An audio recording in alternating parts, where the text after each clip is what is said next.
On behalf of the City of Yonkers Parks Department and Untermyer Gardens Conservancy, welcome to the garden. We're here in the middle of winter. The days are starting to get a little bit longer, and I wanted to walk through the walled garden and show you some interesting things we're up to at the moment. But I'm standing here next to one of my top 5 favorite trees. This is a blue atlas cedar. It's Cedrus atlantica Glauca.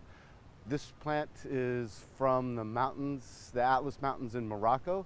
And we planted this about 7 or 8 years ago. It was a little bit taller than I am, so it puts on a fair amount of growth fairly quickly. This is still sort of upright and pyramidal. There are a few young male cones on this plant, but no female cones, so it's not reproductive at the moment. But I want to go inside and show you a true specimen of a blue atlas cedar. So we've made our way into the walled garden, and I'm standing here rather dwarfed in front of a mature specimen of the blue atlas cedar. Untermyer planted this tree in 1917, so it's had just a little over 100 years of growth to become mature. And the big difference between the juvenile out front with its pyramidal upright habit is, in addition to having subtle but interesting female cones on the mature plant, it develops a much more stately horizontal look and adds a whole different aspect of interest within the garden. And speaking of interest within the garden, I'd like to take a look at this southern magnolia that we've been treating in a rather unique way over the past few years. I've moved just outside of the drip line of our blue atlas cedar, and I'm standing here in front of this southern magnolia. It's a North American native, but marginally hardy the farther north you move. So we have placed it right up against this wall where it can get reflected heat in the afternoon of the winters. And we've been pruning it with maybe a total of 3 to 5 total hours over 7 to 8 years to have this two-dimensional effect where it's tied up against the wall. It's a broadleaf evergreen. It still flowers for us. It still fruits for us.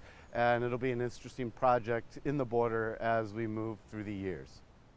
So I'm here in the canal beds, and I want to share a currently evolving story with you.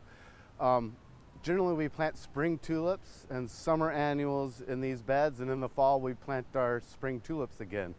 However, we've had problems with our spring tulips. They've been getting a fungus called botrytis or tulip fire, and it takes at least 5 years for the spores of that fungus to become harmless to a future generation of tulips. So we've stopped planting tulips, and we're a bit of a conundrum of what to do. Well, last year in our annual planting, I included this brown Carex. It's a sedge called Carex buchananii Red Rooster.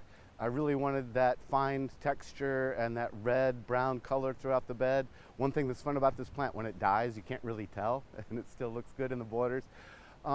But halfway through the season, and we started these as little bitty plugs, and I was even worried that they would grow in one season. They are perennials, they aren't annuals, and I wasn't sure that they would be substantial in the border.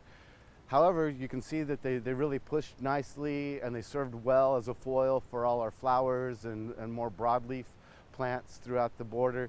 And one of our gardeners, Drew Schuyler, thought we should just keep these up for winter interest. And I thought that was a brilliant idea. And then he came back and said, we should just leave them up through the spring and plant cool season annuals around them, since we can't grow the tulips anymore.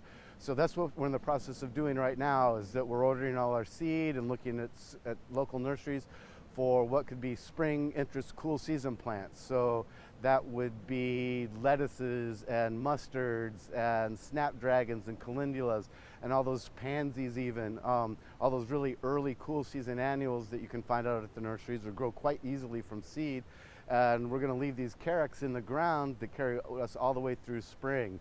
So what initially was a gamble of putting them in our annual display bed is going to give us winter interest and then spring interest again, and it's a way to work around our tulip problem.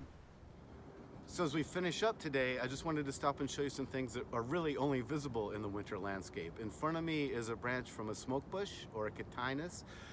It's experiencing fasciation, which is, we don't know, a genetic mutation, fungal, viral, bacteria that causes this flattening of the branch, and this one actually has a curlicue on it. Does no harm to the plant and could actually make a nice addition to a cut arrangement. And in the foreground there, we have one of at least 5 praying mantis egg sacs on this Lespedeza shrub. We have a lot of praying mantis in the gardens. I love their scientific name. It's Mantis religiosa.